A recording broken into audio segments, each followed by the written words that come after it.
चलिए बच्चों आगे चलते हैं। Next is combinations of slabs. वैसे भी बहुत इतनी हाई फाई बात तो नहीं है, बट सुनिए, कॉम्बिनेशन से आपको इस बात का आइडिया लग गया होगा कि हम लोग है ना अब थोड़ा सा,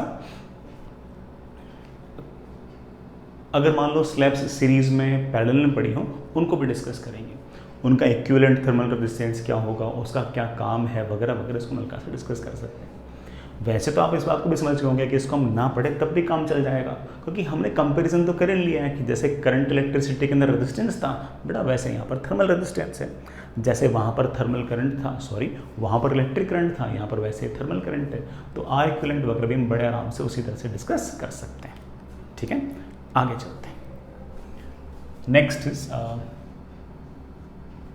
इसमें सबसे पहले सीरीज कॉम्बिनेशन। सुनिएगा, आपके पास मान लीजिए कि यहां कहीं हायर टेम्परेचर है, इस जगह हायर टेम्परेचर है, और इसके अंदर बड़ा ऐसा एक ये रॉड है, ये एक ऐसी रॉड है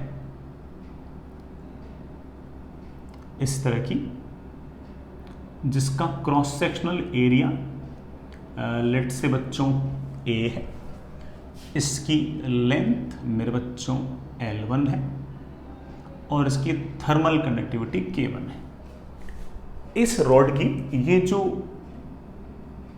ये वाला जो सेक्शन है, ये जो लेटरल वाला सेक्शन है, ये सारा का सारा एडियाबैटिक है। ये सारा का सारा सेक्शन एडियाबैटिक है, मतलब जो सिलेंडर है ना इस तरह से, उसका ये वाला सारा सेक्शन एडियाबैटिक है।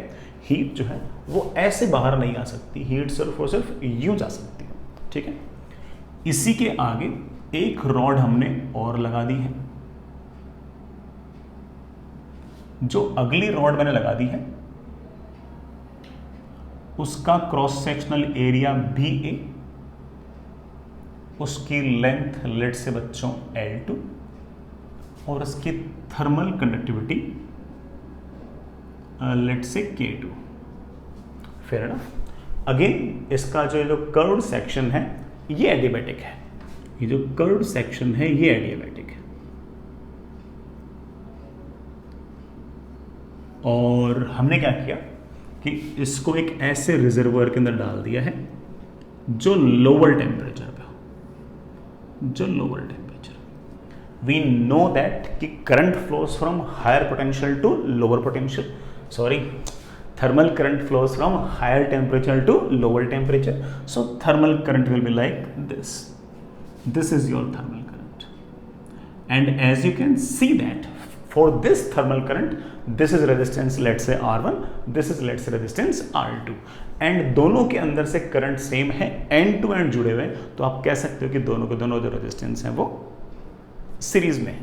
तो मैं इसे ऐसे बोल सकता हूँ सर्किट बनाने के साथ, ये हायर टेम्परेचर TH, ये लोअर टेम्परेचर TL, और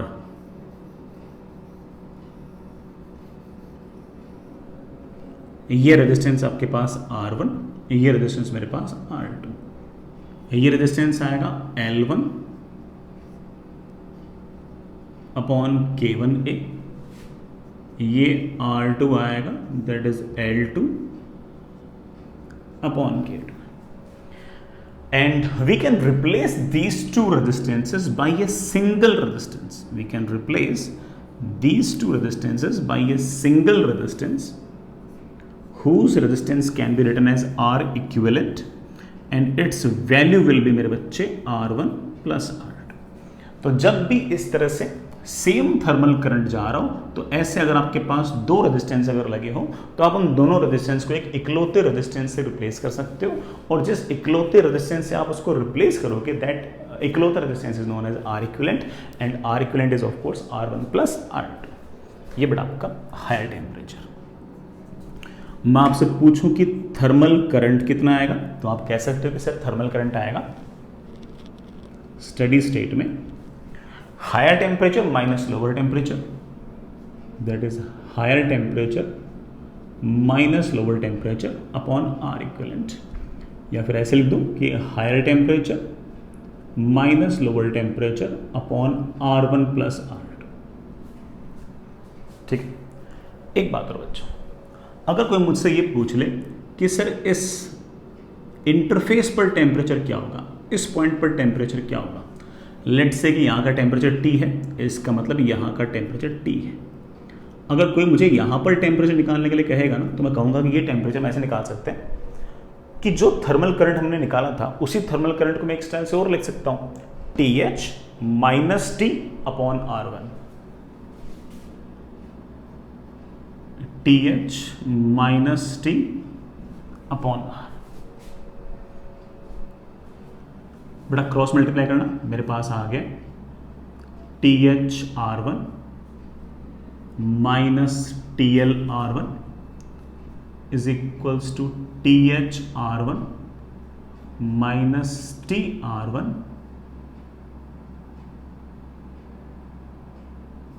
plus TH R2 minus T R2। TH R1 आपका कैंसिल, कुछ और कैंसिल होने वाला है क्या यार, लग तो नहीं रहा, तो मैं उनको इधर ले आता हूं। मेरे पास आ गया T times R1 plus R2 should be equal to TH R2 plus TL R1, और जो इंटरफेस है वहां का टेम्परेचर आप कह सकते हो कि that is TH R2 plus TL R1 upon R1 plus R2। इस कॉन्सेप्ट पर सवाल आप फेस करोगे शीट के अंदर, लेकिन ये बात मान के चलना कि ये फॉर्मूला नहीं है, ऐसा नहीं कि मैं इसको याद कर लें, बस ये समझ जाओ कि हम लॉजिक समझ गए कि अगर मुझे इस इंटरफेस का अगर टेम्परेचर निकालना होगा तो करंट तो निकाल लिया आपने, कैसे, higher temperature minus lower temperature upon R equivalent, उसी करंट को एक स्टाइल से और लिख दो, कैसे, higher temperature minus this upon R, ऐसे लिख दो, तो हमारा काम वैसे बन जाएगा बेटा, एक इक्वेशन में सोल्व हो जाएगा। कोई बच्चा कह सकता है कि सर इसी टेम्परेचर को हम एक स्टाइल से और लिख सकते थे, कॉन्सेप्ट तो वही है, बस ऐसे लिखने की स्टाइल एक और हो सकती है, कैसे, वो ऐसे कि थर्मल करंट जो है मैं यूं लिख दूं, ये जो थर्मल करंट है ऐसे, मैं उसको दो स्टाइल से लिख सकता हूं, कैसे, TH minus T upon R1, इसी थर्मल करंट को लिखता हूं T माइनस TL अपॉन ये रेजिस्टेंस कितना है R2, क्रॉस मल्टीप्लाई कर दो, वही आंसर वापस से आ जाएगा। दिखा देता हूं, मेरे पास आ गया TH R2 minus T R2 should be equal to T R1 minus TL R1, इसे उधर ले गया, मेरे पास आ गया है TH R2 plus TL R1 upon R1 plus R2 should be equal to T,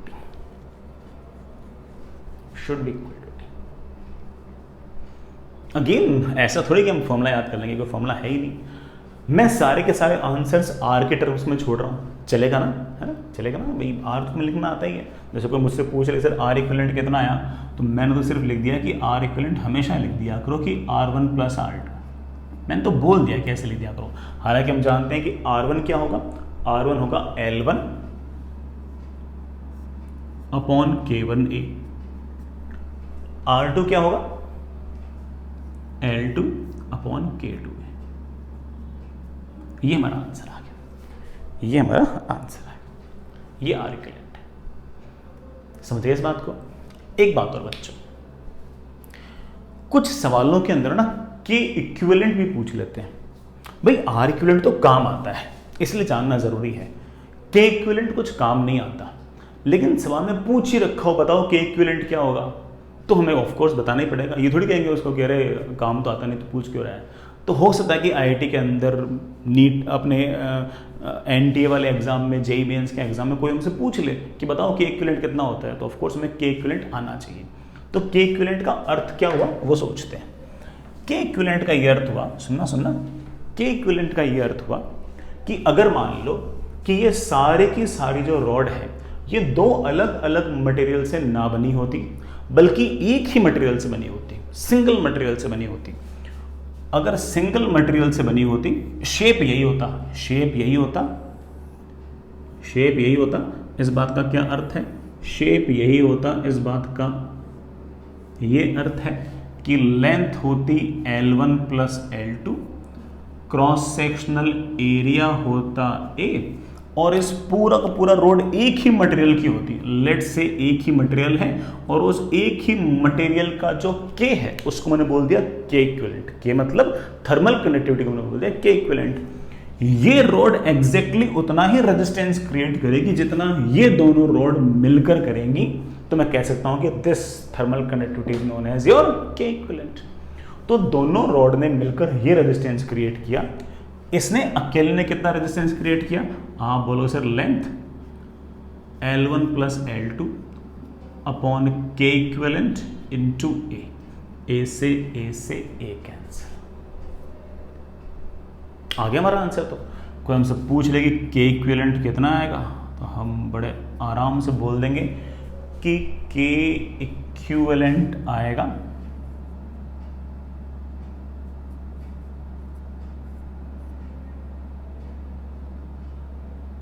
L1 plus L2, sorry, देखना बच्चों क्या आएगा।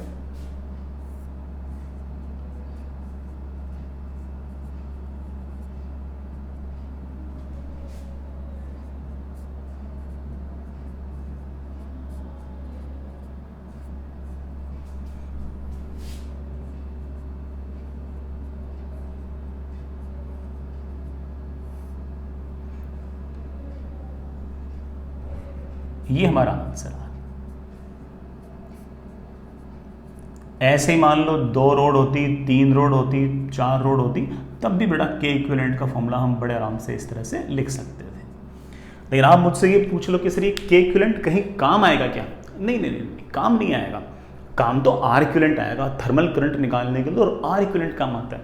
K इक्विवेलेंट तो वहां काम आता है जब पूछा ही वो सवाल के अंदर कि बताओ कि K इक्विवेलेंट क्या होगा, तो उस केस में जरूर काम आ सकता है, अदरवाइज इसका कोई रोल नहीं है।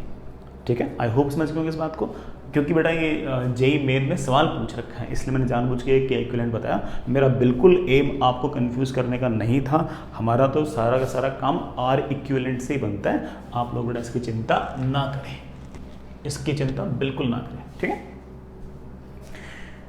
अब जैसे मैं एक छोटा सा एग्जाम्पल दूँ आपको, छोटा सा एग्जाम्पल देता हूँ। मान लो कि ये हायर टेम्परेचर है और ये लोअर टेम्परेचर है, और ऐसे रॉड्स हैं जो कुछ सीरीज में लगी हुई है।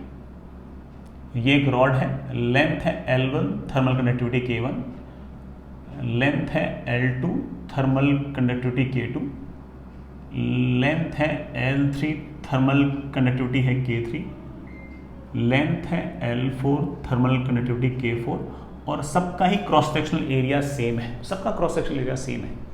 अगर कोई मुझसे R इक्विवेलेंट पूछ लेगा, हम बड़े आराम से लिख देंगे कि R equivalent is R1 plus R2 plus R3 plus R4। Current जाएगा यूं, R1 is of course L1 upon K1A, R2 is L2 upon K2A plus R3 is basically L3 upon K3A plus L4 upon K4A। इसी R equivalent को हम एक style से और लिख सकते हैं। कैसे लिख सकते हैं? कि पूरी रॉड जो है वो सिर्फ और सिर्फ एक ही मटेरियल की बनी हो, तो आप बोलोगे L नहीं बेटा, that is L1 plus L2 plus L3 plus L4 upon K equivalent into A। मेरे बच्चों, A से A कैंसिल हो गया, और K इक्विवेलेंट आप कह सकते हो कि सर K इक्विवेलेंट आ गया है, क्या आ गया बेटा? L1 plus L2 plus L3 plus L4 divided by L1 upon K1 plus L2 upon K2 plus L3 upon K3 plus L4 upon K4 and so on. ऐसे वैसे अगर ध्यान से देखो तो यही फॉर्मूला तो एक तरह से रिपीट हो रहा है। तो अगर आप के इक्विवेलेंट का अगर फॉर्मूला ही याद करने के मूड में हो तो आप ऐसे फॉर्मूला याद कर सकते हो। लेकिन कहा ना बच्चों कि कोई यूज़ नहीं है ऐसा कि याद करो ज़बरदस्ती परेशान हो, ऐसी कोई बात ही नहीं है। क्यों करेंगे, मत करो, कोई दिक्कत नहीं। ये हमारे सीरीज कॉम्बिनेशन में अगर रेजिस्टेंसेज होंगे तो हम उनको इस तरह से बड़े आराम से हैंडल कर सकते हैं, कोई दिक्कत नहीं। चलिए बच्चों, नेक्स्ट इज एक बढ़िया सा सवाल करते हैं, अच्छा सा सवाल करते हैं, ठीक है। ये हमारे पास एक रूम है, ये एक रूम, इस रूम के अंदर का जो टेम्परेचर है वो हमें 20 डिग्री सेल्सियस मेंटेन करना है। बाहर का टेम्परेचर जो है वो -5 डिग्री सेल्सियस है, 0 डिग्री सेल्सियस मान लेते हैं। बाहर का टेम्परेचर 0 डिग्री सेल्सियस है, ठीक है। ये जितनी भी दीवारें वगैरह हैं इन सब का कुल मिलाकर जो एरिया है वो 100 मीटर स्क्वायर है। इसमें सारा एरिया आ गया, ये वाला सारे जितने एरिया थे वो सब आ गए। यहाँ का टेम्परेचर 20 है, यहाँ का टेम्परेचर 0 है, तो ऑफ कोर्स थर्मल करंट जो होगा वो जाएगा हायर टेम्परेचर से लोअर टेम्परेचर। और कहाँ से कहाँ जाएगा, हायर टेम्परेचर से लोअर टेम्परेचर यूं। और जो दीवार है आपकी ये बिहेव करेगी एक कंडक्टर की तरह, एक रेजिस्टेंस की तरह। किसकी तरह बिहेव करेगी, रेजिस्टेंस की तरह। अब हम नहीं चाहते कि थर्मल करंट बहुत ज़्यादा जाए, तो हम चाहेंगे कि हमारी दीवार का रेजिस्टेंस ज़्यादा से ज़्यादा हो। तो हम ये चाहेंगे कि दीवार मोटी हो। दीवार अगर मोटी होगी तो उसका रेजिस्टेंस थोड़ा सा ज़्यादा होगा, और अगर रेजिस्टेंस अगर ज़्यादा होगा तो हम ये कह पाएंगे कि थर्मल करंट कम से कम बाहर जाएगा, अंदर से बाहर कम हीट जाएगी। और अंदर से बाहर बड़ा कम हीट जाएगी तो ऑफ कोर्स हमारा रूम थोड़ा गर्म रहेगा, ठीक है। तो ये जो दीवार है ये हमने थोड़ी ऐसे स्टाइल से बनाई है। सुनना बेटा, कैसे स्टाइल से बनाई है।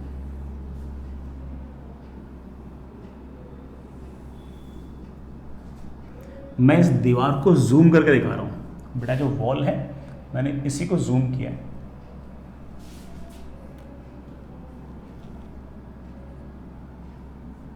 मैंने इसी को जूम किया एक तरह से, ठीक। इसकी जो टोटल थिकनेस है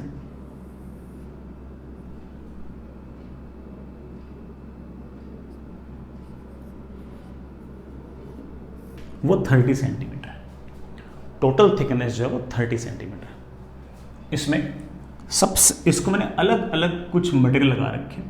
सबसे पहले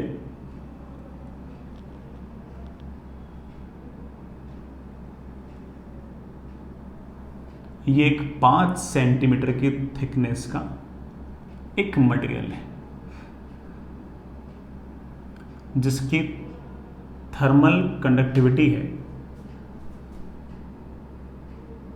0.625 वॉट पर मीटर पर डिग्री सेल्सियस, ठीक है।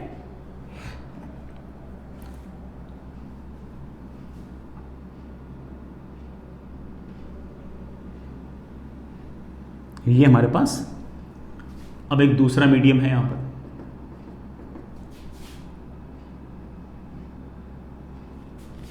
इसकी थिकनेस 10 सेंटीमीटर और इसकी थर्मल कंडक्टिविटी ले लो आप 0.25 वॉट पर मीटर पर डिग्री सेल्सियस, ठीक। लास्ट में बच्चों ये तीसरा जो है ये 15 सेंटीमीटर, टोटल 30 है ना, चेक करना एक बार। हाँ टोटल 30 है, ठीक है। हाँ इसकी थर्मल कंडक्टिविटी है let's say K3 is 0.125 what पर मीटर पर degree Celsius.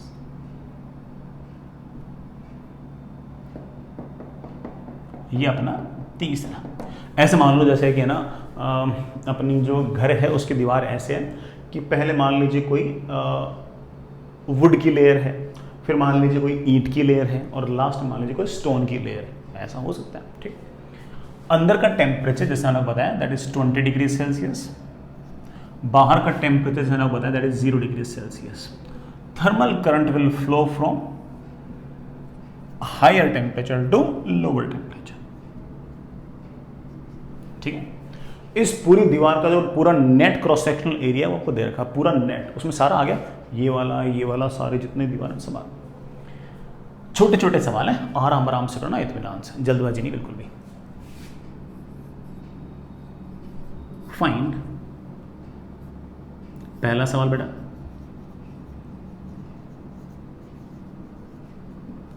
Thermal resistance of each section of wall. Each section मेरे कहने का मतलब इस सेक्शन का कितना है, इसका कितना है, इसका कितना है। ठीक है, एरिया पूरा ही लेना है, एरिया पूरा लेना है। दूसरा, net thermal resistance, net thermal resistance कितना होगा वो बताओ। अगला सवाल, थर्मल करंट कितना है ये बताओ। बता ही दोगे तो, अरे यार क्या लिख दिया, अरे क्या लिखता हूं, थर्मल करंट बताओ। आगे चलो आगे चलो आगे चलो, बताओ। फाइंड पावर ऑफ हीटर, अंदर बड़ा कोई हीटर लगा रहा हूं मैं। Find power of heater required to maintain temperature of room. Room का टेम्परेचर मेंटेन करने के लिए कितने पावर का हीटर रिक्वायर्ड है। इतना काम करो, सवाल बेटा दो और हैं वो बाद में पूछता हूँ, पहले इतना तो करो। इतना अगर हो गया फिर अपन आगे की बातें कर लेंगे यार। ठीक, चलिए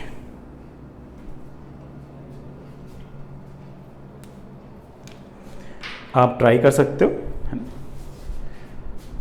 वीडियो पॉज करके भी ट्राई कर सकते हो। मैंने बस सिचुएशन के वाइज सवाल पूछ ले, बाकी तो ठीक है, थ्योरी तो आप देखे जो कि इसके आसान सी है।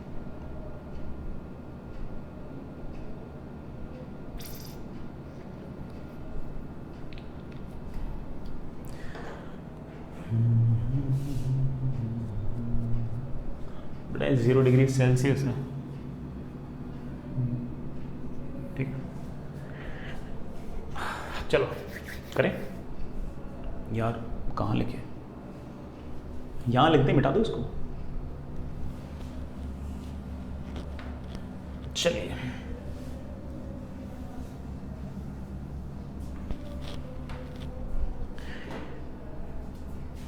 और रूम के अंदर का टेम्परेचर 20 डिग्री सेल्सियस है और रूम के बाहर का टेम्परेचर 0 डिग्री सेल्सियस है।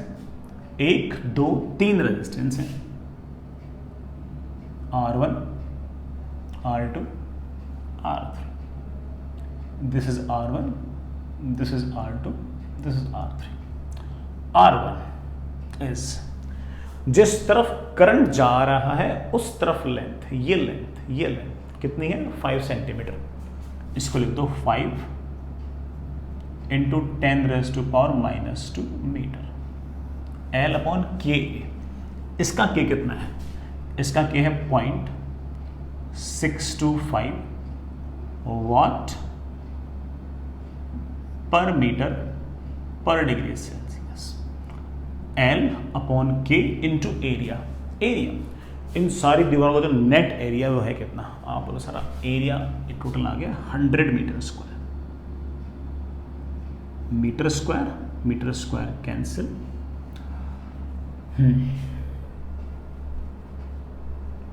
I think it is 5 into 10⁻⁻² degree Celsius upon 62.5।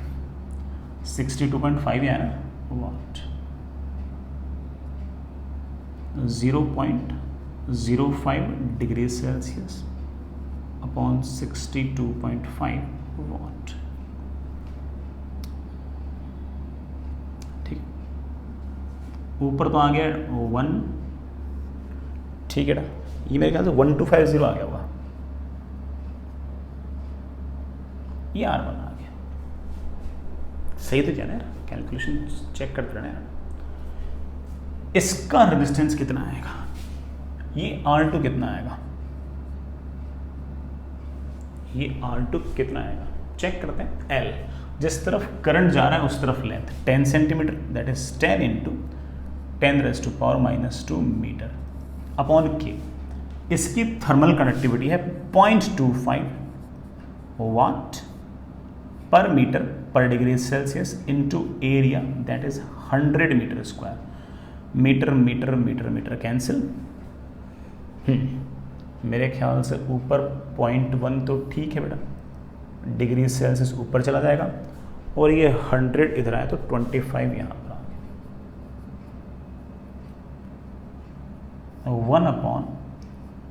1/250 degree Celsius पर वाट।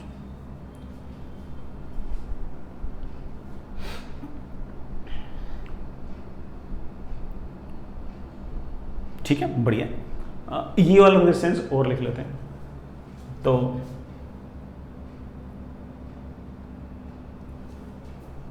लेंथ है बेटा 15 सेंटीमीटर, तो उसको 0.15 लिख दो अपॉन के कितना बेटा इसका 0.125, एरिया कितना है 100। तो I think it turn out to be 15/1250। I think ऊपर आ गया 3,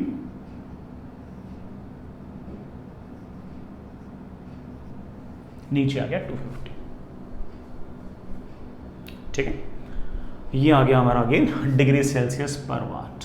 सारे रेजिस्टेंस आ गए, बढ़िया बढ़िया।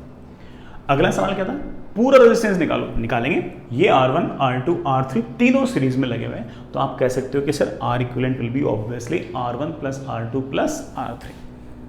R equivalent will B R1 plus R2 plus R3।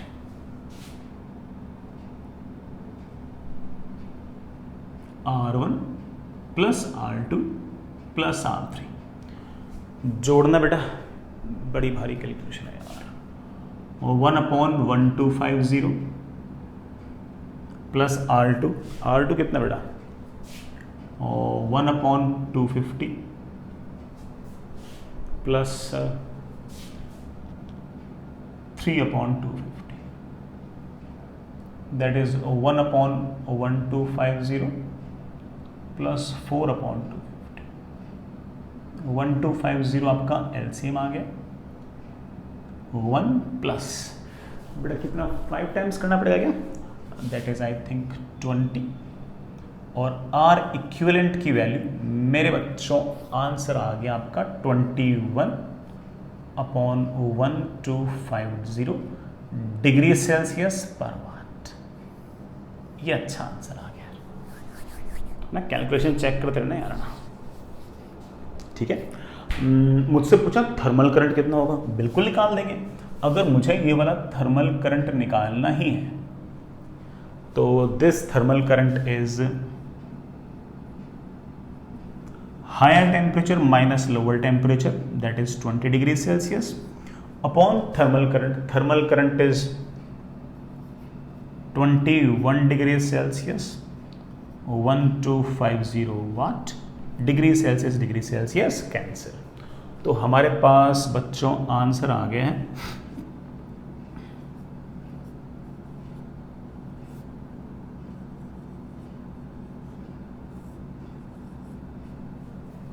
ठीक है।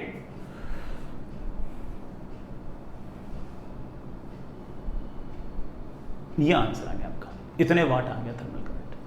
अगला सवाल शायद मैंने आपसे पूछ रखा था कि बताओ कि रूम के अंदर कितने पावर का हीटर रखूं कि रूम का टेम्परेचर मेंटेन रहे। तो सुनना इस बात को कि जैसे मान लीजिए कि आपके पास ये रूम है, ठीक है, इस रूम ने कुल मिलाकर जितनी भी दीवारें थी उन सबसे कुल मिलाकर जो बाहर थर्मल करंट निकाला है उसकी वैल्यू है 25000 है क्या वाट अपॉन 21 इतने वाट। इसका मतलब 25,000 अपॉन 21 जूल पर सेकेंड एनर्जी लगातार इस रूम में से लगातार बाहर जा रही है। अगर ऐसे ही एनर्जी लगातार रूम से बाहर निकलती गई तो रूम तो ठंडा पड़ जाएगा और ठंडा पड़ते फाइनली रूम का टेम्परेचर तो 0 डिग्री सेल्सियस हो जाएगा। लेकिन हम ये चाहते हैं कि रूम का टेम्परेचर मेंटेन रहे, 20 डिग्री सेल्सियस ही रहे। तो ऑफ कोर्स हमें कोई ना कोई एक एक्स्ट्रा सोर्स रखना पड़ेगा जो उसका टेम्परेचर मेंटेन करे। तो इसके लिए हम लोग एक हीटर यूज करेंगे और उस हीटर का जो पावर होगा, उस हीटर का जो पावर होगा वो एग्जैक्टली 25,000 अपॉन 21 वाट के बराबर होना चाहिए, इसके बराबर होना चाहिए, इसके बराबर होना चाहिए। समझ गए इस बात को? एग्जैक्टली इसके बराबर होना चाहिए। अगर आपकी हीटर का पावर इससे अगर ज्यादा होता तो रूम में ज्यादा तो हीट आती, कम जाती तो रूम का टेम्परेचर बढ़ जाता। अगर आपके हीटर का पावर इस थर्मल करंट से अगर कम होता तो रूम से ज्यादा हीट बाहर निकलती और कम हीट मिलती हीटर से, तो ऑफ कोर्स रूम का टेम्परेचर घटता।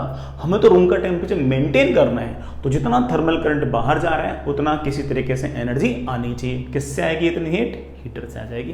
तो ये आपके हीटर का पावर हो गया। I really hope you get the point. आगे चलते हैं। नेक्स्ट इज, अब ऑफ कोर्स हम ये चाहेंगे कि हीटर के कम से कम पावर से ही बात बन जाए। भाई हम एनर्जी का वेस्टेज तो नहीं चाहेंगे। ये जो हीटर चल रहा है ये of course electrical energy consume कर रहा होगा। हम तो यही चाहेंगे कि यार कम से कम इलेक्ट्रिकल एनर्जी से ये सारा का सारा हमारा जो रूम है उसका टेम्परेचर मेंटेन रह जाए। तो हम अगर इलेक्ट्रिक कंजप्शन अगर कम चाहते हैं तो ऑफ कोर्स हम ये चाहेंगे कि थर्मल करंट कम से कम बाहर जाए। थर्मल करंट कम से कम बाहर जाए इसके लिए हम ये चाहेंगे कि जो दीवार है उसका रेजिस्टेंस ज़्यादा से ज़्यादा हो। और इसलिए दीवारों को बनाते वक्त इस बात का खास तौर से ध्यान रखा जाता है कि उन दीवारों का थर्मल रेजिस्टेंस ज़्यादा से ज़्यादा हो। जैसे मैं आपको कुछ एक दो उसके एग्जांपल्स देता हूँ। जैसे आपने जितनी कोल्ड कंट्रीज़ देखी होंगी, यूरोपियन कंट्रीज़ देख लो, चाहे बेटा कनाडा देख लो, अमेरिका के नॉर्थन पार्ट देख लो, तो वहाँ पर बहुत सारे घर जो बनते हैं वो स्टोन से कम बनते हैं और वुड से ज़्यादा बनते हैं, क्योंकि वुड की जो थर्मल कंडक्टिविटी होती है वो कम होती है। उसकी थर्मल कंडक्टिविटी कम होती है तो उसका रेजिस्टेंस ज़्यादा होता है, और उसका रेजिस्टेंस अगर ज़्यादा होता है तो वुड से बनी हुई जो दीवारें होती हैं उनका थर्मल रेजिस्टेंस ज़्यादा होगा तो थर्मल करंट कम होगा। थर्मल करंट कम होगा तो बाहर हीट कम जाएगी, बाहर हीट कम जाएगी तो उस रूम का टेम्परेचर मेंटेन करने के लिए हम लोगों को कम पावर का हीटर यूज़ करना पड़ेगा। ठीक है, ऐसा भी हो सकता है कि ना सिर्फ और सिर्फ वुड से उस दीवार को उतनी स्ट्रेंथ ना आए तो वुड को और ब्रिक्स को या फिर वुड को और स्टोन्स को इस तरह से सीरीज में भी लगा सकते हैं। मैं इसका एक एग्जांपल और दूंगा। जो बहुत ही ज़्यादा हॉट कंट्रीज होती हैं, खासतौर से यूएई वगैरह देख लें, तो वहाँ पर ऑफ कोर्स जितने भी ऑफिसेज वगैरह होते हैं सब में एसी वगैरह पूरे टाइम चलते रहते हैं, घरों में टाइम लगातार एसी वगैरह चलते रहते हैं।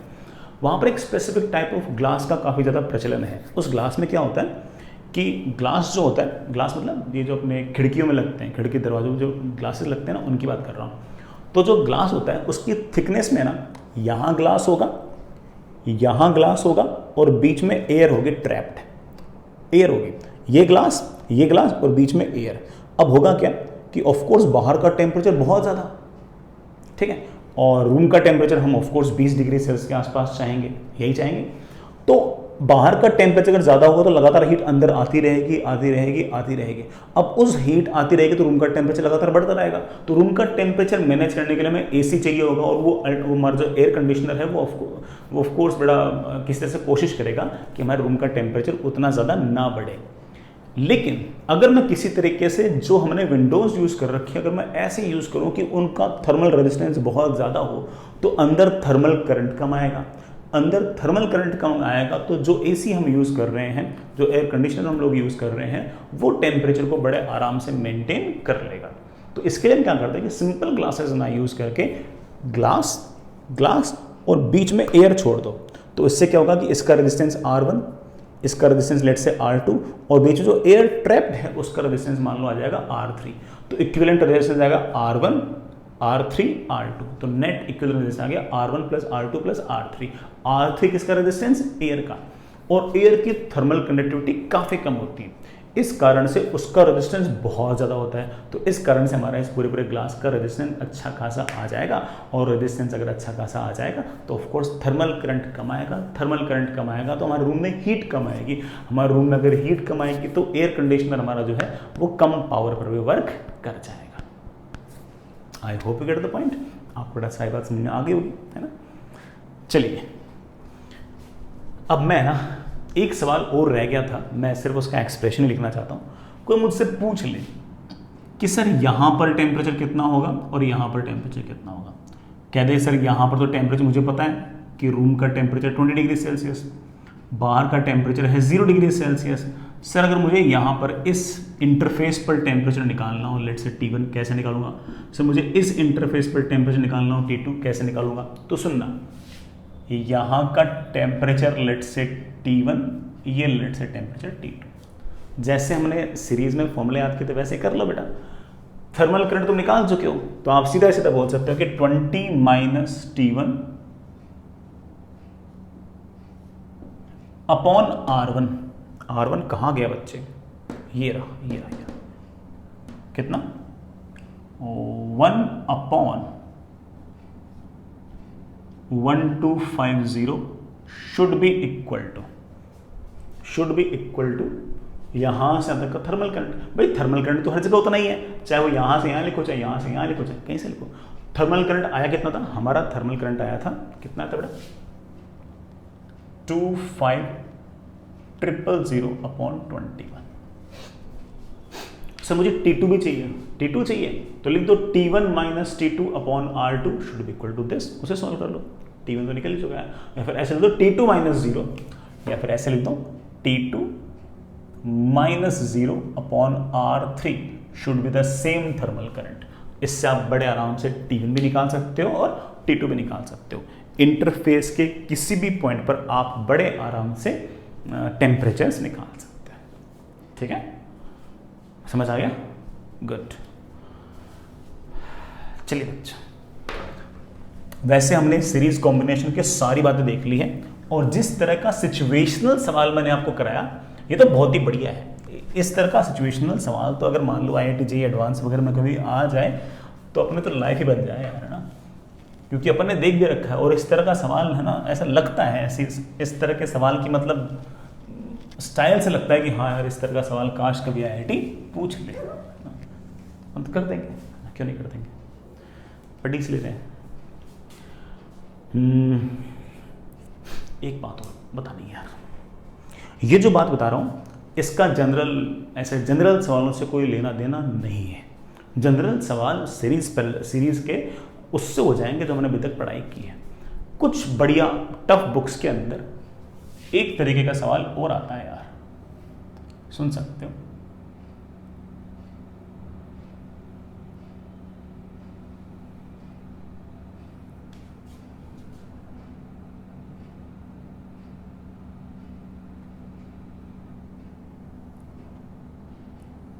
इस तरह का सवाल आता है, ये लोअर टेम्परेचर, ये हायर टेम्परेचर,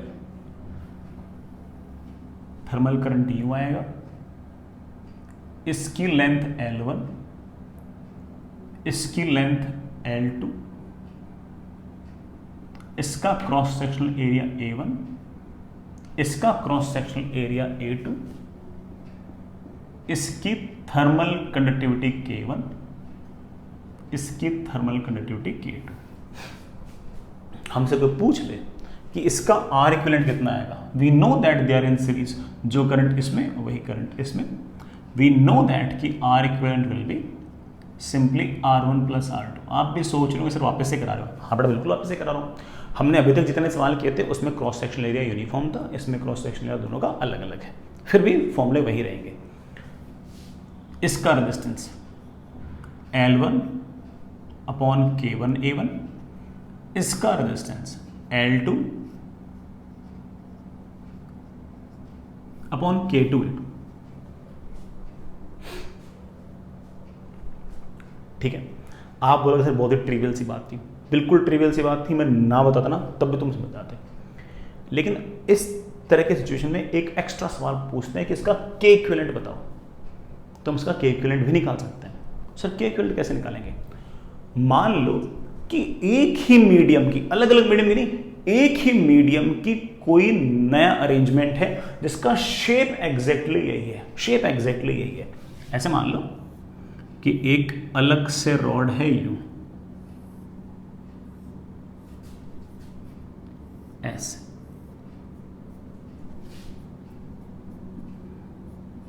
ये है के इक्विवेलेंट, ये है के इक्विवेलेंट, लेंथ है L1, cross sectional area LA2, इसकी लेंथ है L2। अगर आपको के इक्विवेलेंट निकालना है तो एक अलग मीडियम मान लो जिसका के होगा के इक्विवेलेंट और उसकी शेप साइज ज्योमेट्री बिल्कुल यही होगी। इसका रेजिस्टेंस और इसका रेजिस्टेंस बराबर कर दो और इसका हम के इक्विवेलेंट निकाल सकते हैं।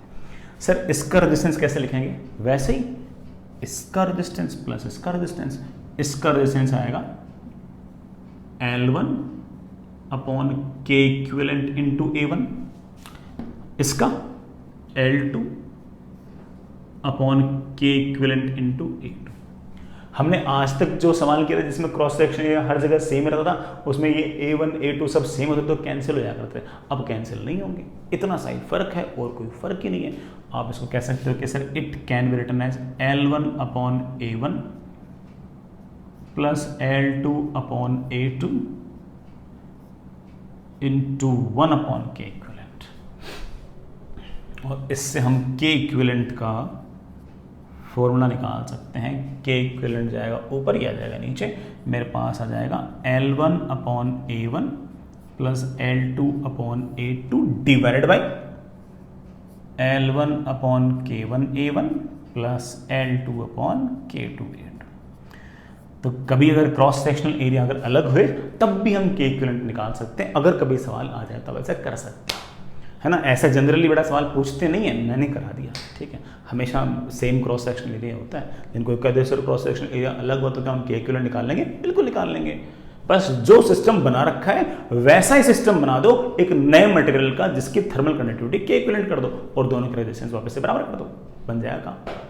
और इसी में अगर ये A1 A2 की वैल्यू सेम हो गई, काट दो काट दो काट दो, तो वापस से वही फॉर्मूला आ गया L1 plus L2 divide by L1 upon K1 plus L2 upon K2 आ जाएगा, है कि नहीं?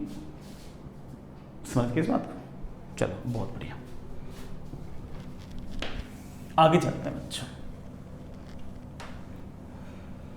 नेक्स्ट इज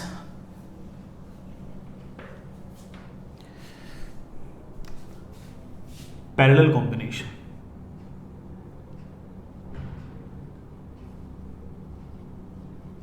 ये था हमारा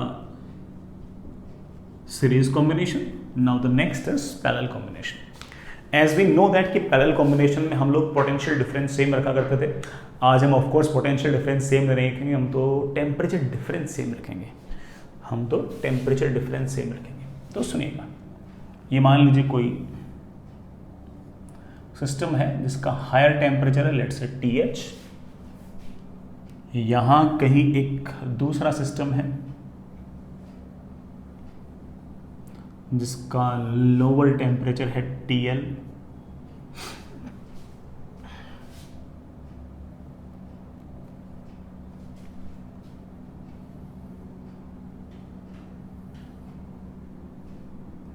ये आपके पास एक रॉड है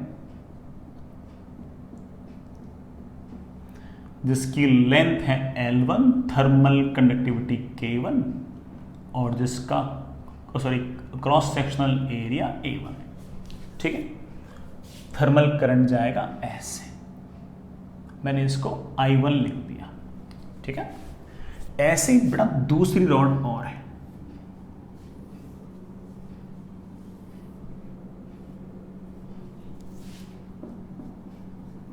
लेंथ तो सेम ही है तो इसको L दोनों को LL लिख देता हूं। इसकी थर्मल कंडक्टिविटी K2, इसका क्रॉस सेक्शनल एरिया A2, इसका क्रॉस सेक्शनल एरिया A2, ठीक है। ये लेंथ L, सब बढ़िया। इसमें लेट से थर्मल करंट जा रहा है I2। अब सुनना, ये जो I1 जा रहा है इसको मैं बड़े आराम से लिख सकता हूं higher temperature minus lower temperature upon R1। ये जो करंट थर्मल करंट जा रहा है I2 that is of course higher temperature minus lower temperature upon R2। Current बट गया है इनवर्सली प्रोपोर्शनल टू रेजिस्टेंस। मैं बड़े आराम से लिख सकता हूं कि I1 upon I2 is basically R2 upon R1। Again कोई अच्छा फॉर्मूला तो नहीं है, ऐसा बहुत तगड़ा फॉर्मूला तो नहीं, हम पहले भी देख चुके हैं, वहां भी ऐसा था करंट इलेक्ट्रिसिटी के अंदर भी, कोई बात नहीं। मैं अगर आपसे पूछूं कि नेट करंट कितना आएगा, तो आप बोलोगे सर नेट करंट आएगा I1 + I2, that is TH - TL, और ये ब्रैकेट में क्या आ गया 1/R1 + 1/R2। इसे आप ये भी लिख सकते हो कि that is TH - TL upon R equivalent, और इससे TH - TL कैंसिल हो गया, और हम कह सकते हैं कि 1/R equivalent is basically 1/R1 + 1/R2। ये हमारा आंसर, ये हमारा आंसर, ये हमारा आंसर।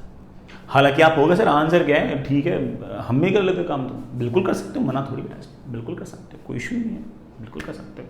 और पैरेलल में वही फॉर्मूला आ गया जो रेजिस्टेंस में था, वही फॉर्मूला यहाँ पर आ गया। तो जब भी इस तरह से दो रेजिस्टेंस हो, आप उनको एक इकलौते रेजिस्टेंस से रिप्लेस कर सकते हो, और जिस इकलौते रेजिस्टेंस से आप इसको रिप्लेस करोगे, उस इकलौते रेजिस्टेंस को हम R इक्विवेलेंट कह देंगे। और इसका फॉर्मूला मोर और लेस वही है जो हमारे करंट इलेक्ट्रिसिटी चैप्टर के अंदर था। हम और अच्छे से लिखना चाहें लिख सकते हैं कि 1/R equivalent is basically R1 is L upon K1A1, R2 length वही है L अपॉन K2A2, ये हमारा इक्विवेलेंट रेजिस्टेंस है।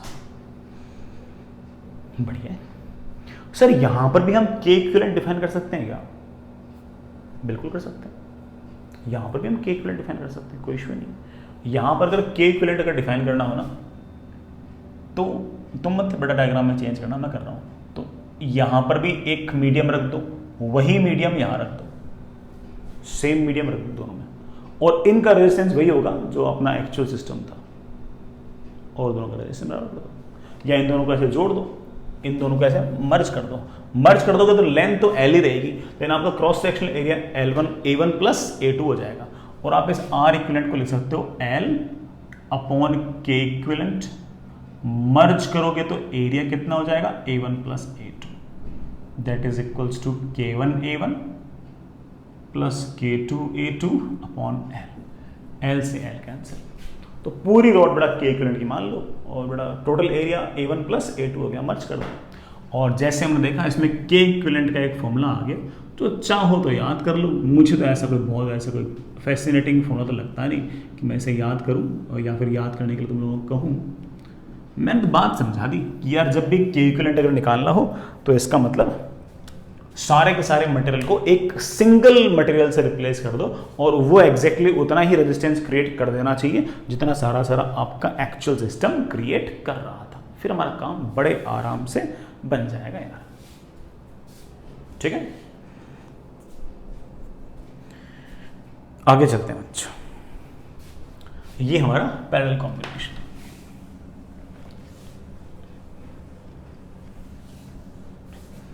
सीरीज पैरेलल पर जेई एडवांस वाले है ना, एक बहुत ही आसान सा सवाल पूछते हैं यार, ऐसे अलग स्टाइल से पूछते हैं, और वो मेरे ख्याल से 2 बार पूछ लिया उन्होंने। हमें पता तो होना ही चाहिए कि कैसे कैसे पूछते हैं, है ना। सुनिए, जैसे सुनना बेटा, मान लीजिए कोई हायर टेम्परेचर और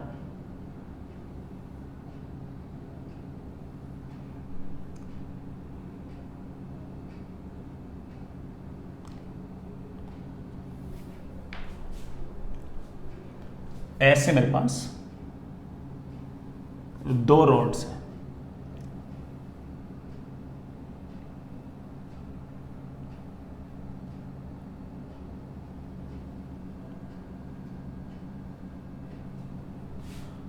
ये लेंथ है L1,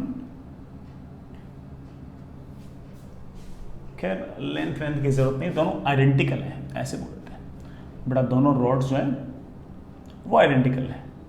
आइडेंटिकल है इसका मतलब दोनों का थर्मल रेजिस्टेंस भी same cross sectional area, same material, same length, ठीक है।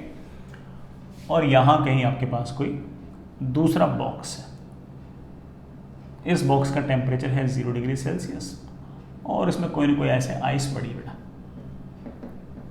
0 डिग्री सेल्सियस पर कोई ना कोई आइस पड़ी है, ठीक है। इस केस में इस 0 डिग्री सेल्सियस की पूरी आइस को मेल्ट करने में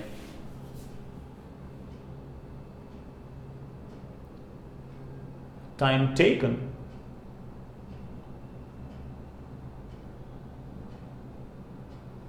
to melt the ice is 10 minutes.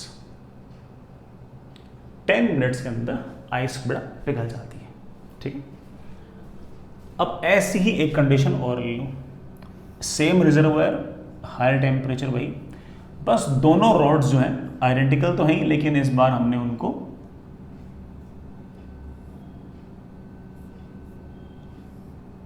इस तरह से पैरेलल में लगा दिया।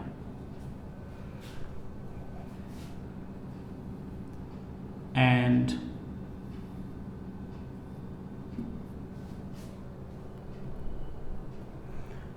यहां पर कोई ना कोई फिर से आइस है 0 डिग्री सेल्सियस की, उतनी ही आइस है जितनी वहां थी, उतनी आइस यहां पर। सेम सिचुएशन है, सिर्फ इस बात का अंतर है कि यहां पर दोनों रॉड सीरीज में थी, यहां पर दोनों रॉड पैरेलल में। फाइंड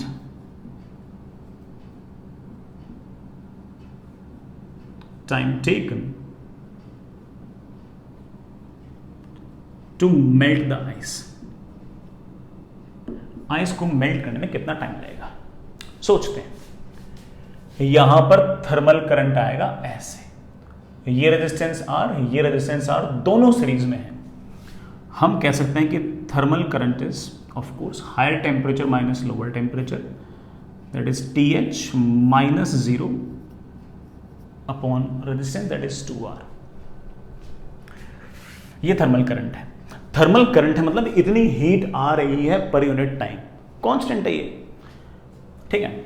मान लो कि 10 मिनट्स के अंदर कितनी हीट आएगी, आप बोलो सर 10 मिनट्स में हीट आएगी, thermal current into time. Thermal current है कितनी हीट आ रही है पर यूनिट टाइम, इसको टाइम से मल्टीप्लाई करो तो हीट आ जाएगी। थर्मल करंट आया है मेरे पास TH upon 2R into time. Time is 10 minutes, that is 10 into 60। आखिर ये हीट कर क्या रही है, ये हीट ऑफ कोर्स इस आइस को मेल्ट कर रही है। हालांकि हम उस हीट को ना लिखें तब भी चल जाएगा, लेकिन मैं ऐसे बताना चाह रहा हूं कि अगर m मास की अगर हीट है तो उसको पूरा मेल्ट करने में हीट लगती है m इंटू LF। LF मतलब बड़ा क्या, लेटेंट हीट ऑफ फ्यूजन, ठीक है। सेम कहानी यहां पर। इस बार थर्मल करंट क्या होगा, इस बार थर्मल करंट होगा, मैं डैश लिख दूं इसको, higher temperature minus lower temperature, that is TH minus 0 upon resistance. इसका रेजिस्टेंस है R, इसका रेजिस्टेंस है R, दोनों पैरेलल में है। अगर पैरेलल में है तो 1 upon R equivalent is basically 1 upon R plus 1 upon R। I think R equivalent comes out to be R/2, that comes out to be R/2. As you can see that कि this thermal current, this new thermal current is basically 4 times the later thermal current। जो पहले thermal current था उसके मुकाबले 4 गुना है। अब आप कह सकते हो कि उतनी ही हीट चाहिए। सर उतनी हीट क्यों चाहिए, same mass, same latent of fusion, same ice है जिसको पिघालना है, सेम मास है।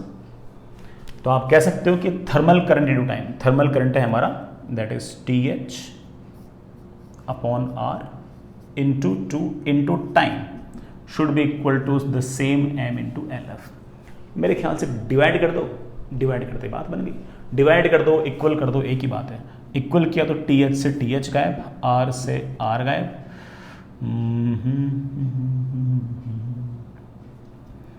तो T की वैल्यू आ गई है। T की वैल्यू कितनी आ गई है, 10 into 60 upon 2 into 2। I think that is 2.5 into 60 seconds. I think the answer comes out with 2.5 minutes. मैंने कुछ ज़्यादा ही प्रॉपर तरीके से सवाल कर दिया, ज़्यादा ही सिस्टमेटिक तरीके से सवाल कर दिया। इतना आपको करने की ज़रूरत थोड़ी थी। आप तो बोलोगे कि सर पहले रेजिस्टेंस 2R था, अब रेजिस्टेंस R/2 है। सर रेजिस्टेंस 1/4 हो गया है, रेजिस्टेंस 1/4 हो गया तो थर्मल करंट 4 टाइम्स हो गया है। थर्मल करंट अगर 4 टाइम्स हो गया है तो ऑफ कोर्स हीट जाने की रेट 4 टाइम्स है, और अगर हीट जाने की रेट अगर 4 टाइम्स है तो ऑफ कोर्स टोटल हीट जानी तो उतनी है, क्योंकि उतनी ही आइस को पिघालना है। उतनी ही आइस को अगर पिघालना है और हीट जाने की रेट अगर 4 गुना है, तो इस बार उतनी ही रेट जो है वो 1/4 टाइम में चली जाएगी। कितने टाइम में? 1/4 टाइम में चली जाएगी। 10 मिनट्स का 1/4 क्या होगा? क्या होगा? ओहो 2.5 मिनट्स होगा। ठीक, कर सकते हैं, कोई दिक्कत नहीं। कल को अगर बड़ा रोड आइडेंटिकल ना हुई, हम सवाल तब भी कर सकते हैं भाई, ठीक है। R1 R2 हुई तो उनकी वैल्यूज दे रखी होगी, हम तब भी सवाल कर सकते हैं, कोई इश्यू नहीं हमको। ठीक है, तो किस तरह से इस थर्मल करंट का हम यूज़ कर सकते हैं उसको मैंने एक हल्का सा एक झांकी देखी। अभी हम थोड़ा सा और बढ़िया तरीके से देखते हैं कि अब ये जब हीट जाएगी तो ये हीट क्या करेगी, इस बात को हम और डिस्कस करते हैं। चलिए बच्चों आगे चलते हैं। हमने कंडक्शन तो पढ़ लिया, रेडिएशन तो कल पढ़ेंगे, लेकिन हमने एक बार कंडक्शन पढ़ लिया। अब लेकिन कंडक्शन के सवाल करने बाकी रह गए यार। सर सवाल कर तो लिए sir, series parallel KCL KVL लगा तो रहे, और क्या चाहिए? नहीं, ये हीट जो आई है, ये हमने तो हीट आने की दर निकाली है, रेट निकाली है। ये हीट क्या कर सकती है? सर ये हीट क्या कर सकती है? टेम्परेचर बढ़ाएगी, फेज चेंज करेगी, गर्म करेगी, एक्सपेंड करेगी। सर ये सब जानने के लिए अलग से चैप्टर्स होते हैं सर। थर्मोडायनेमिक्स का चैप्टर होता है, कैलोरीमेट्री का होता है, थर्मल एक्सपेंशन का होता है, बिल्कुल होते हैं। और उन चैप्टर्स के अगर मैं हल्की फुल्की छोटी छोटी बातें अगर आती होंगी ना, तो हम बड़े आराम से यहां पर कुछ टफ सवाल और कर सकते हैं, मजा आएगा, चिंता मत करो। और मैं ये नहीं कह रहा कि आपको चीज़ें पहले से आनी चाहिए, मैं अभी बता दूंगा कि ये हीट क्या क्या कर सकती है, और उसको हम बड़े आराम से फिर मैनेज कर लेंगे। हम एक बार बात कर रहे हैं सिर्फ और सिर्फ सॉलिड्स और लिक्विड्स की, गैसेस की बातें नहीं कर रहा, क्योंकि गैसेस पर हीट क्या करेगी, अगर मैंने एक बार इस बात को छेड़ना स्टार्ट कर दिया ना, फिर तो पूरा पेंडोरास बॉक्स खुल जाएगा वो। क्योंकि तुम जानते हो कि गैसेस हीट को किस तरह से रेस्पॉन्ड करती है, वो प्रोसेस पर डिपेंड करता है। Isochoric process, isobaric process, isothermal, adiabatic, फलाना टिकाना, बहुत सारी चीज़ें होती हैं।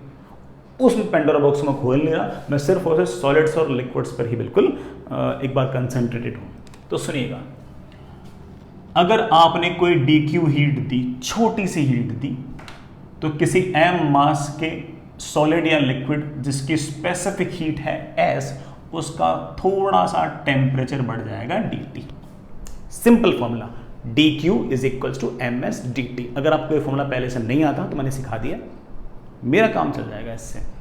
इस m इंटू एस को हम हीट कैपेसिटी भी कह सकते हैं, तो c into dt, this is dq।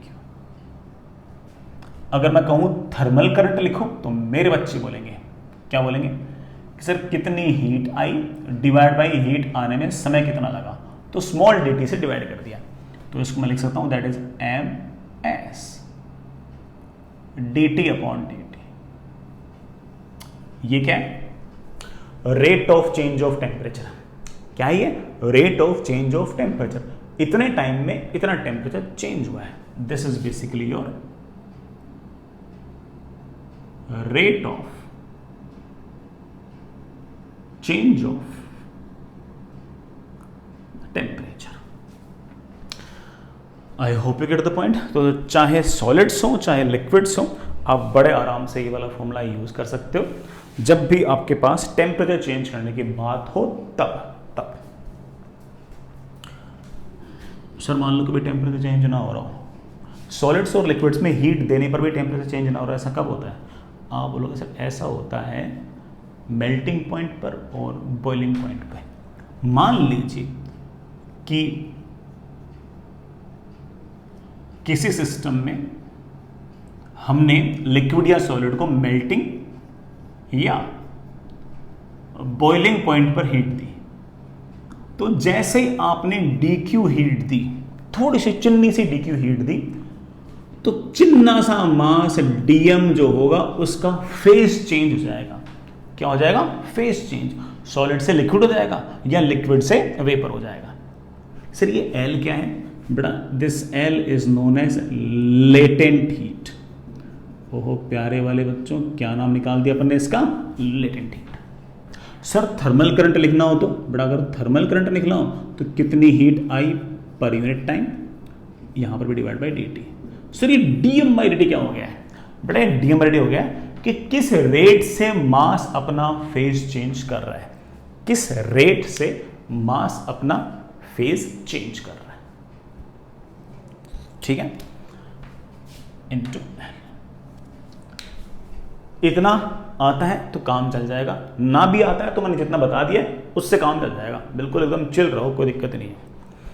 आगे चलो बच्चों, कोई मेरा बच्चा कहते कि सर गैसेस को हीट दे दी, तो बेटा कहा ना, अगर गैसेस को हीट दे दी वो वाले सवाल अगर अपन करने बैठ गए ना तो अगेन हम बहुत बड़ी बसड़ में फंस जाएंगे यार। बट चलो तुम जिद कर रहे हो तो मैं लिख देता हूँ, सिर्फ इसलिए लिख रहा हूँ क्योंकि तुम लोग जिद कर रहे हो। अगर गैसेस को आपने हीट दी तो जैसे ही आप dq हीट दोगे तो n मोल्स गैस का dt टेम्परेचर चेंज होगा, n मोल्स का dt टेम्परेचर चेंज होगा and there is a constant c, this is your molar heat capacity.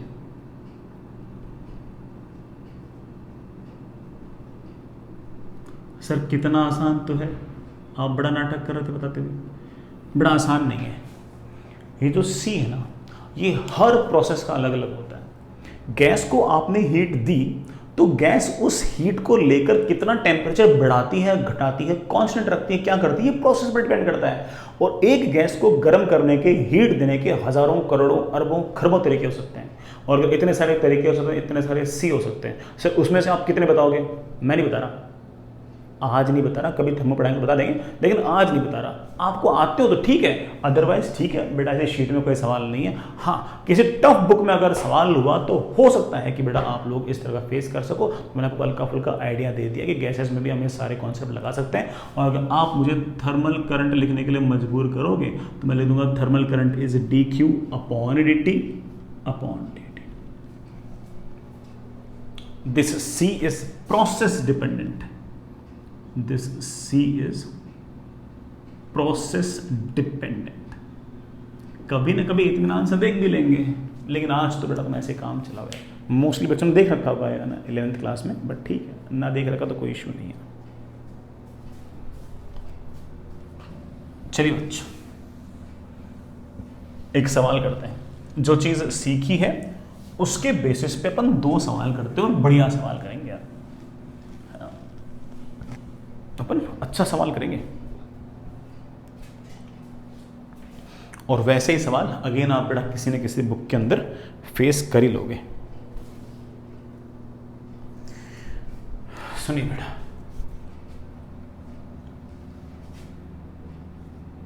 इस तरह का अरेंजमेंट है। ये कोई लार्ज रिजर्वोयर है, बहुत लार्ज रिजर्वोयर है। इस लार्ज कंटेनर या फिर बड़ा रिजर्वोयर के अंदर टेम्परेचर है लेट्स से T0 और ये फिक्स है। इसके अंदर कोई लिक्विड है, उसका टेम्परेचर T0 फिक्स है, वेरी नहीं कर रहा। ये आपके पास एक रॉड है यूनिफॉर्म क्रॉस सेक्शन की, जिसकी लेंथ है L, थर्मल कंडक्टिविटी है K और क्रॉस सेक्शनल एरिया है A। ये रॉड एक दूसरे रिजर्वोयर के अंदर बंद है, जिसके अंदर मान लीजिए बच्चों को लिक्विड है, जिसका मास है m और स्पेसिफिक हीट है s।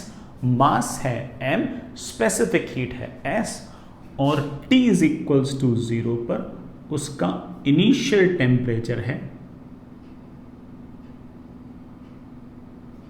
T1।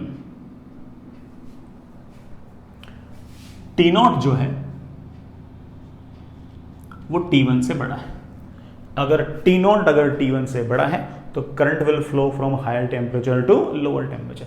लगातार इसका टेम्परेचर बढ़ेगा बढ़ेगा बढ़ेगा बढ़ेगा बढ़ेगा। इसका टेम्परेचर कांस्टेंट रहेगा। सर कैसे? बेटा लिखा हुआ है कि इसका टेम्परेचर फिक्स है, लिखा हुआ है सवाल में। वैसे भी कहूं तो जैसे हीट जाएगी तो इसका टेम्परेचर तो बढ़ाएगी, क्योंकि ये स्मॉल रिजर्वोयर है। लेकिन ये इतना बड़ा रिजर्वोयर है कि इसमें से अगर कोई हल्की फुल्की हीट जाएगी तो इसके टेम्परेचर कोई खास बड़ा फर्क नहीं पड़ेगा। ठीक है, सवाल है फाइंड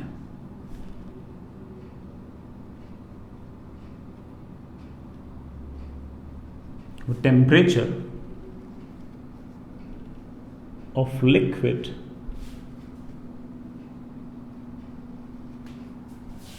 in small reservoir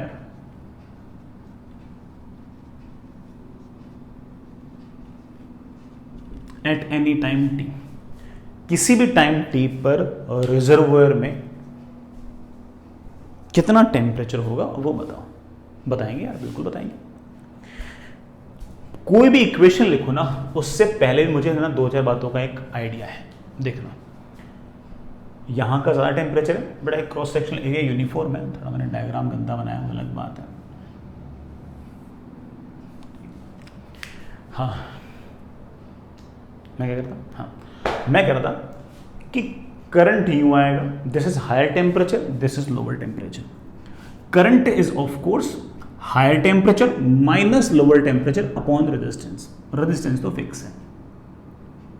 समय के साथ हायर टेम्परेचर उतना ही रहेगा, लेकिन लोअर टेम्परेचर लगातार बढ़ेगा।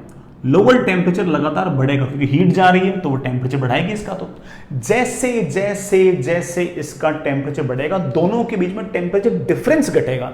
टेम्परेचर डिफरेंस घटेगा तो थर्मल करंट घटेगा, कांस्टेंट नहीं रहेगा। भले ही घटे, लेकिन है तो सही।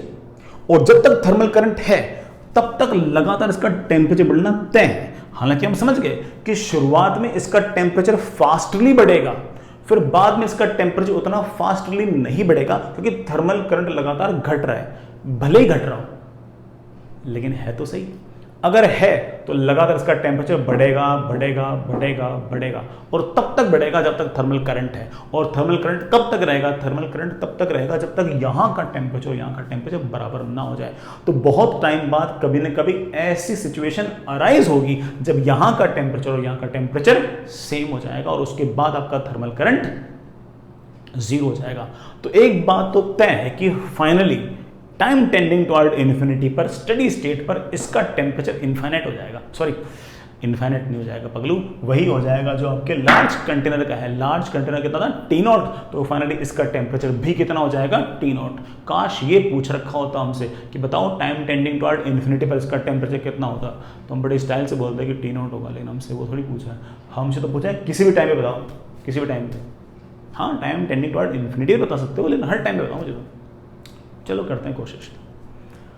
मान लेते हैं, अब ये डायग्राम बन के बेटा, ये तो सवाल का डायग्राम था। अब सॉल्यूशन का डायग्राम। सॉल्यूशन का डायग्राम कहता है कि किसी टाइम t पर लेट से यहां का टेम्परेचर हो गया है t, यहां का टेम्परेचर हो गया है t। यहां का अगर टेम्परेचर t है तो थर्मल करंट आएगा ऐसे, और उस थर्मल करंट की वैल्यू होगी, क्या वैल्यू होगी? Thermal current will be higher temperature minus lower temperature, T0 minus T upon resistance. Resistance is of course L upon Ka. Sir, this thermal current is basically dq by dt. I know that. Sir, what is this dq? अरे भाई ये dq क्या है? तो depend करता है कि वो हीट कर क्या रही है। ये heat of course is m मास के लिक्विड जिसकी स्पेसिफिक हीट है s, इसका छोटा सा टेम्परेचर चेंज करेगी, लेट से dt। सर आप कैसे पता है कि इसको बॉईल नहीं कर रही? बट अगर ये बॉईल कर रही होती तो स्पेसिफिक हीट ना दी होती, लेटेंट हीट ऑफ फ्यूजन दिया होता, तो ऑफ कोर्स बॉयल करने वाला कोई कंडीशन आई नहीं है। तो आप बोलोगे सर m मास की लिक्विड जिसकी स्पेसिफिक हीट है s, उसका छोटा सा टेम्परेचर चेंज होगा dt। ये तो dq हो गया, नीचे dt छोटा वाला और लगा दो, बस हो गया अपना काम। तो मचा दिया अपन ने। तो यही है फिजिक्स, इतनी है फिजिक्स। इसके अलावा गणित है, मैथमेटिक्स है ना। dt के साथ t वाली टर्म आनी चाहिए, स्मॉल dt के साथ कोई स्मॉल t की टर्म तो वो आनी चाहिए। k a l m s ये कांस्टेंट, इनका कोई फर्क नहीं पड़ता। तो मैं इस पूरे के पूरे अरेंजमेंट को अब सॉल्व करने जा रहा हूं। तो बहुत ही आसान सा इंटीग्रेशन है, बहुत ही आसान सा इंटीग्रेशन है। इंटीग्रेशन सेज दैट, इसको नीचे ले जाओ, ठीक है ना। के ए ठीक है, एम एस एल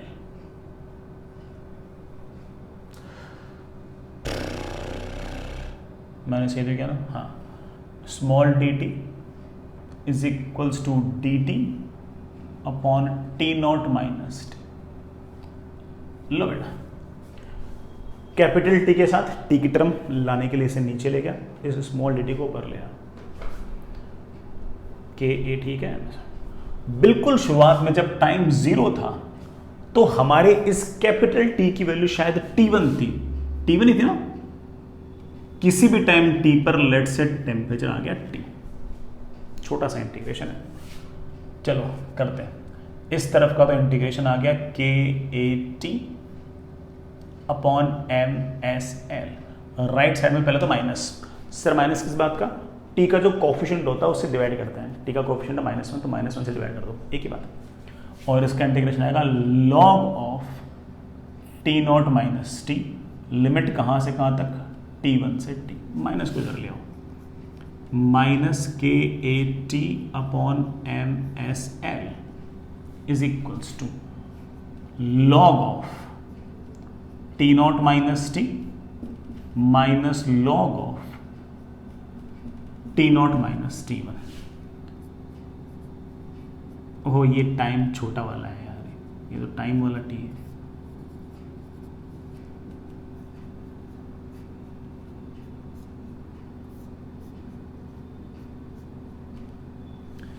ठीक है ना, मेरे पास आ गया T not minus T1, sorry T not minus T upon T not minus T1 is E raise to power minus K A T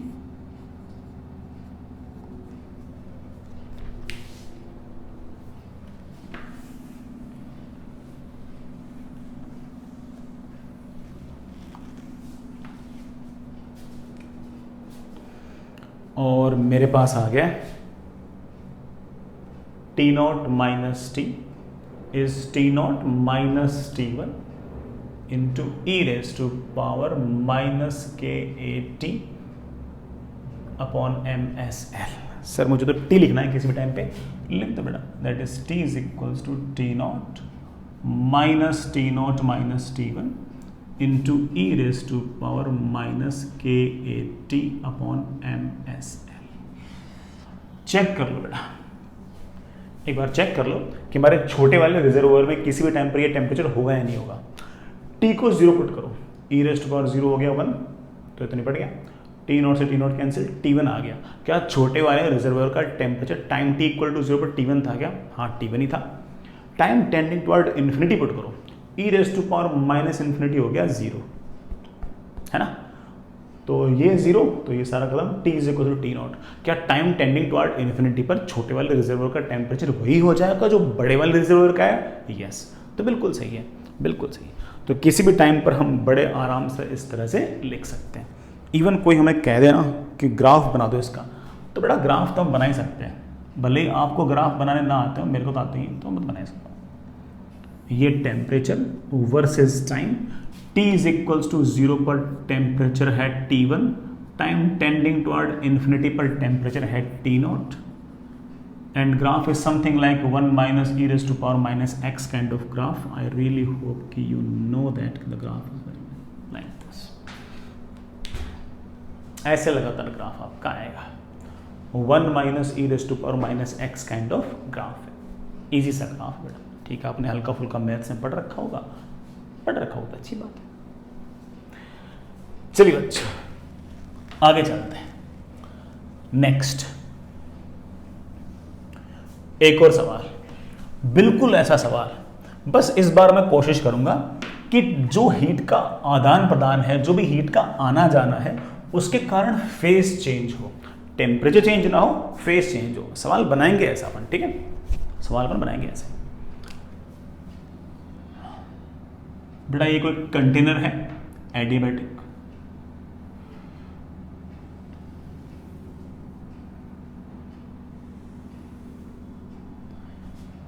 ये बड़ा कंटेनर है ऐसे,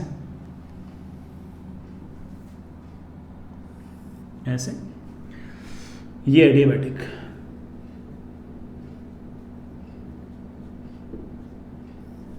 ये सारी बड़ा दीवार है इसकी एडियाबैटिक। इसकी जो हाइट है वो आपके पास कैपिटल H है, पूरा का पूरा ऊपर तक वाटर से भरा पड़ा है, लबालब बड़ा वाटर से भरा हुआ है। इसका लेटेंट हीट ऑफ फ्यूजन जो है वो LF है। लेटेंट हीट ऑफ फ्यूजन मतलब बड़ा कितनी हीट चाहिए per unit mass to convert ice into water, या कितनी हीट निकालूं कि water will convert into ice, वो है। इस वाटर का टेम्परेचर है 0 डिग्री सेल्सियस, बाहर का टेम्परेचर है -T डिग्री सेल्सियस जो फिक्स है। मतलब बाहर का टेम्परेचर 0 से भी कम है, 0 से भी कम है। इधर से हीट जा नहीं सकती, इधर से जा नहीं सकती, इधर जा नहीं सकती, यूं जा सकती है। ठीक है, ठीक है। इस वाटर की डेंसिटी रो है, आइस की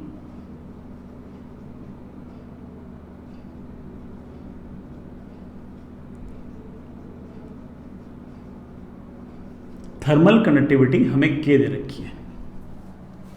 यहां पर बड़ा दो छोटे छोटे अजम्पशन है, हालांकि सवाल बड़ा तुम जहां कहीं देखोगे ना तो वो अजम्पशन ढंग से एक्सप्लेन नहीं कर रखे होते, लेकिन अपन तो बड़ा ठीक है डिस्कस तो कर रहे हैं, तो मैं थोड़ा सा बता रहा हूं कि बेटा क्या अजम्पशन है।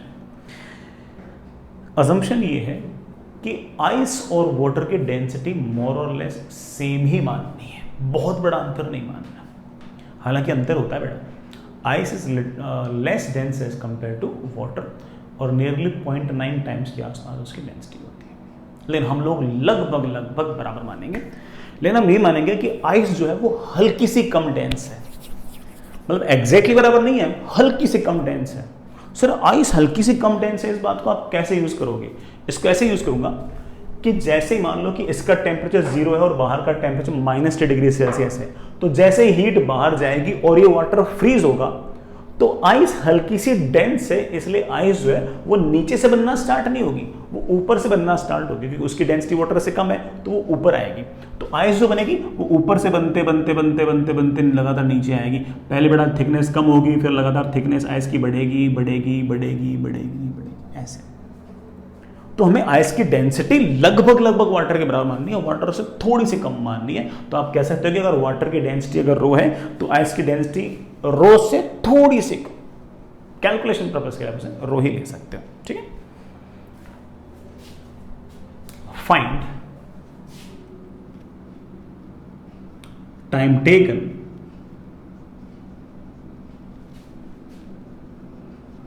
Bye the water to completely freeze. Time taken by the water to completely freeze.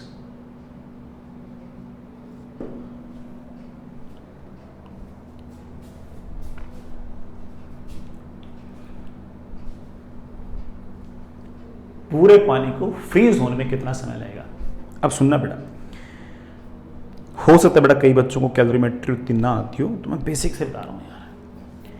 0 degree Celsius water में से अगर तुम हीट निकालोगे तो उसका टेम्परेचर कम नहीं होगा, पहले सारा का सारा पानी आइस में कन्वर्ट होगा, because 0 degree Celsius is your freezing point और अदर वर्ड्स मेल्टिंग पॉइंट। वहां पर अगर आप वाटर में से अगर हीट निकालते हो तो वाटर ऐसा नहीं कि -1 पे चला जाएगा, ना, पहले वाटर पहले किस में कन्वर्ट होगा? आइस में। उसके बावजूद अगर आप हीट निकालते रहे तो अब उसका टेम्परेचर घटकर और आ सकता है, लेकिन एक बार तो पहले पूरा आइस में कन्वर्ट होगा। तो चलिए, यहां का टेम्परेचर 0, सराउंडिंग का टेम्परेचर और कम, हीट इधर से जा नहीं सकती, इधर से जा नहीं सकती। क्यों नहीं जा सकती? एडियाबैटिक मतलब नॉन कंडक्टिंग काइंड ऑफ आपका कंटेनर है। हीट जाएगी ऐसे, जैसे जैसे हीट जाएगी वाटर का टेम्परेचर चेंज नहीं होगा, वाटर का फेस चेंज होगा, आइस में कन्वर्ट होगा। और आइस में कन्वर्ट होगा, आइस कहाँ जमा होगी? यहाँ जमा होगी, यहाँ जमा होगी, ऊपर जमा होगी, और रैंडमली जमा होगी। आप बोलो sir ice is little bit less dense as compare to water, तो सर आइस सबसे ऊपर जमा होगी। तो सबसे पहले बड़ा आइस की एक लेयर बन जाएगी, फिर लगातार उस आइस की थिकनेस लगातार बढ़ती जाएगी। मान लीजिए किसी टाइम टी पर आइस की जो थिकनेस है वो बढ़ते x हो गई। आइस की जो थिकनेस है, ये आइस है, इसके नीचे तो अभी भी वाटर ही है, इसके नीचे तो अभी भी वाटर ही है, ये आइस बन गई। अब यहां का टेम्परेचर 0 है, बाहर का टेम्परेचर -T डिग्री सेल्सियस है, तो ऑफ कोर्स हीट जाना चाहेगी ऐसे, और जब हीट जाना चाहेगी ऐसे तो this ice will behave like a resistance. और आप कह सकते हो कि बाहर का टेम्परेचर तो है -T डिग्री सेल्सियस, अंदर पानी का टेम्परेचर है 0 degree Celsius, and the ice is behaving like a resistance whose thermal resistance is length is x upon इसका k into cross sectional area. बेटा मैं इसका क्रॉस सेक्शनल एरिया a मान लेता हूं। सर a तो अपने सवाल में दिया ही नहीं। बेटा मैंने नहीं दिया, इसका मतलब पक्की बात है कि आखिर में कैंसिल हो जाएगा, पक्की बात है कैंसिल हो जाएगा। देख लेते हैं कैंसिल होता नहीं। ये रेजिस्टेंस है, ऑफ कोर्स कोई थर्मल करंट जाएगा। कितना थर्मल करंट जाएगा? आप बोलोगे सर थर्मल करंट जाएगा higher temperature minus lower temperature, 0 minus T upon resistance is of course x upon K. आपके इस थर्मल करंट की वैल्यू आ गई है बेटा, कितनी आ गई है? KAT upon x। We know that this thermal current is not constant, क्योंकि जैसे जैसे लगातार हीट बाहर जाएगी, ये थिकनेस लगातार बढ़ेगी, थिकनेस लगातार बढ़ेगी तो ये रेजिस्टेंस लगातार बढ़ेगा, रेजिस्टेंस लगातार बढ़ेगा और थर्मल करंट लगातार घटेगा। भले ही थर्मल करंट घट रहा है तो सही, और लगातार थर्मल करंट है तो लगातार अंदर वाली आइस लगातार पिघलती जाएगी, पिघलती जाएगी, पिघलती जाएगी। मान लीजिए कि अगले dt समय के अंदर, छोटे से चिन्ह से dt समय के अंदर यहां से dq हीट बाहर गई। वो जो dq हीट होगी वो क्या करेगी? तो मेरे बच्चे वालों यार से समझ गए इस बात को। ये dq हीट क्या करती है आपने समझा रखा है, मैं अभी थोड़ी देर पहले आपने कहा था कि ये dq हीट टेम्परेचर चेंज नहीं करेगी। ये dq हीट जो होगी वो छोटे से चिन्ह से बिल्कुल थोड़े से मास ऑफ वाटर को आइस में कन्वर्ट कर देगी। हीट है थोड़ी सी तो थोड़े से वाटर को वो आइस में कन्वर्ट कर देगी, and by the formula dm into latent heat. बेटा इसके लेटेंट हीट की वैल्यू दे रखी है LF, F stands for fusion. ठीक है, दे रखा है, क्या लोड है।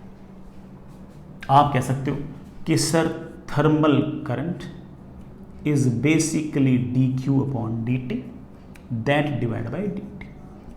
ये जो dm मास फ्रीज हुआ, ये dm मास फ्रीज होगा और यहां वाला जो पानी है ना बेटा वो आइस में कन्वर्ट हो जाएगा,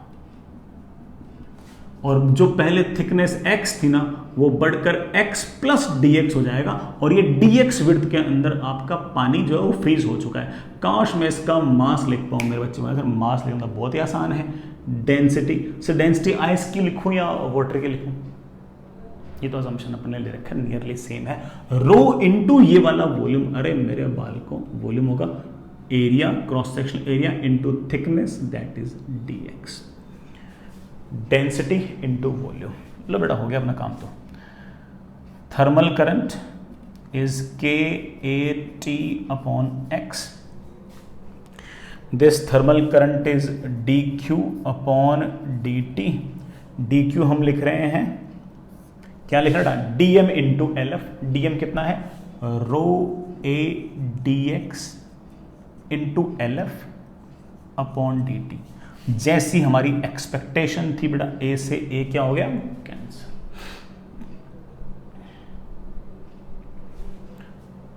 k कांस्टेंट है, t कांस्टेंट है, रो कांस्टेंट है, LF कांस्टेंट है। रो ये बेटा टी बाहर वाला टेम्परेचर, टाइम नहीं है, टाइम तो सिर्फ dt है।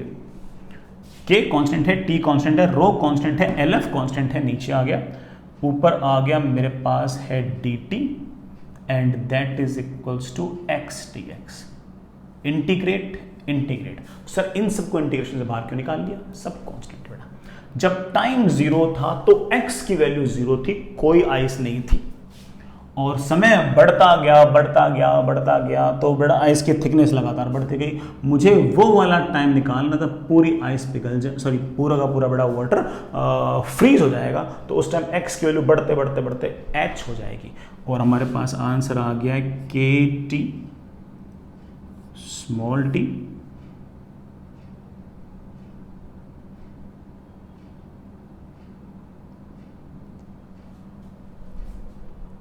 कहाँ गया बेटा, rho L x D x का इंटीग्रेशन आएगा एक्स स्क्वायर बाय 2, तो एच स्क्वायर बाय 2 लिमिट लगा देना, और टाइम की वैल्यू आ गई बेटा, कितनी आ गई, rho L H square upon 2 times K T. Rho L, अरे बेटा ये एल कौन सा है, latent of fusion, latent of fusion, और rho L of H square upon 2 times K T. ठीक है ना, ये अपना आंसर। इवन कोई मुझसे ये पूछ ले कि सर आखिरी की 10% वाटर को फ्रीज होने में कितना टाइम लगेगा, तो आखिरी के 10% के वाटर को फ्रीज होने में कितना टाइम लगेगा, तो लिमिट चेंज कर लूंगा 0.9 h से h। सर लास्ट के आधे वाटर को फ्रीज होने में कितना टाइम लगेगा, लिमिट चेंज कर दूंगा 0.5 h से h। तो इस तरह का भी कोई सवाल है आप बड़े आराम से निपटा सकते हो, मेरे ख्याल से बेटा इसमें कोई आपको इश्यू नहीं है। हाँ, समझ गए बच्चों। चलो एक काम करते बेटा, कल पढ़ते हैं, थक गया मैं तो यार, भूख लग रही है ना। तो तुम एक काम करो, होमवर्क में क्या करोगे बेटा कि कैपेसिटर की शीट तो निपटा लेना। तुम्हारी जो हीट ट्रांसफर की शीट है उसके एक्सरसाइज 1 पार्ट 1 पार्ट 2 में सेक्शन ए भी निपटा लो, प्लस हीट ट्रांसफर HCV के अंदर जो चैप्टर है बेटा उसमें रेडिएशन में शुरुआत में जो थ्योरी दे रखी है ना उसको थोड़ी रीड कर लेना, तो मेरे लिए अगली क्लास में पढ़ाना थोड़ा सा आसान हो जाएगा। बहुत सारी बातें लिखानी पड़ती बतानी पड़ती हैं ना, तो आप लोग थोड़ा सा रीड कर लेना, तो मेरे लिए थोड़ा सा बेनिफिट हो जाएगा, मेरे लिए क्या तुम्हारे लिए हो जाएगा।